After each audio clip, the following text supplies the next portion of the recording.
Well, good morning and welcome to 755 Live, about 5 minutes of what Jesus said. These are recorded live here at Ironworks Coffee most of the time. And we meet here every Tuesday through Friday from 6 a.m. until 8 a.m. for prayer. These Jesus Said videos are part of our daily Bible plan at bible.today.church. And what it is just a soundbite version of a command of Jesus, because Jesus commanded us to go make disciples by teaching them to obey all the things that he commanded. And so we want to learn the commands of Jesus and obey them.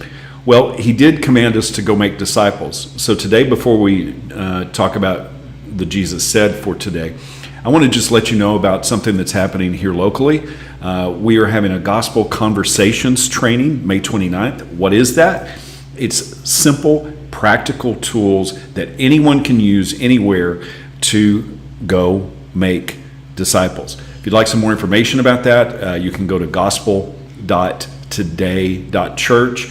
Our church is sponsoring it, but it's not about our church. It's about the church. So we would love for you to be a part of that if you can. Okay, so to today's Jesus Said. It comes from Matthew 10:28, where Jesus said, "Fear God, not people." The verse that this soundbite comes from is, "Do not be afraid of those who kill the body, but cannot kill the soul. Instead, fear the one who is able to destroy both soul and body in hell." Now, if we pull that verse out of context, we miss some of the real meaning of that. Looking in Matthew 10, a few verses up in Matthew 10:22, Jesus is telling his disciples, "And you will be hated by everyone because of my name, but the one who endures to the end will be saved." And then he says in verse 26, "Do not be afraid of them." Don't be afraid of who? Those who hate you, who persecute you, he went on to explain. "For nothing is hidden that will not be revealed, and nothing is secret that will not be made known." And then he says in verse 28, "Don't be afraid of those who can kill the body, but not the soul. Instead, fear the one who is able to destroy both body and soul in hell." And he goes on and talks about how important we are compared to birds and compared to just normal things. And he says even the hairs on our head are numbered, so don't be afraid. You are more valuable than many sparrows. How do we fear the one who is able to destroy us? I mean, that almost sounds like a dichotomy. The Greek word for fear there, where it says don't be afraid of people, but fear God instead. The Greek word is phobia, where we get our word phobia from a similar root. And it's very similar to the Hebrew word, yara, which is used in Proverbs 17, a verse you may be familiar with, or at least the first part of it, where it says, "Fearing the Lord is the beginning of wisdom." One translation says it's the beginning of moral knowledge. It's not just a head wisdom. It's a knowledge in action.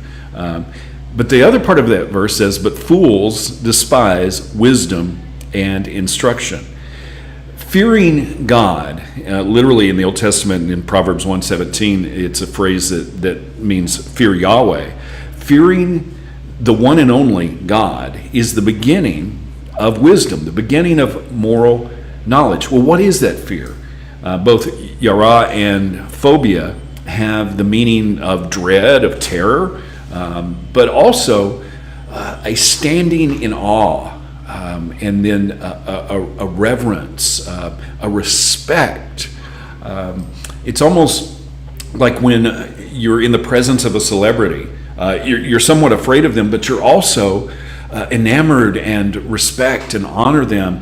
And were they to ask you to do something, you would absolutely do it.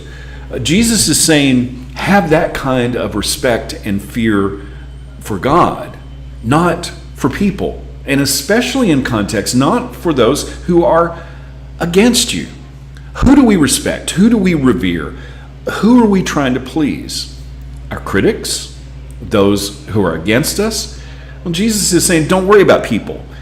Don't worry about society's rules and standards. Fear God. Respect God. Life is about eternity. We shouldn't be afraid of what's temporary. Don't focus on what's temporary. Don't stress about those who oppose you. Fear God, not people. That's what Jesus said. How can we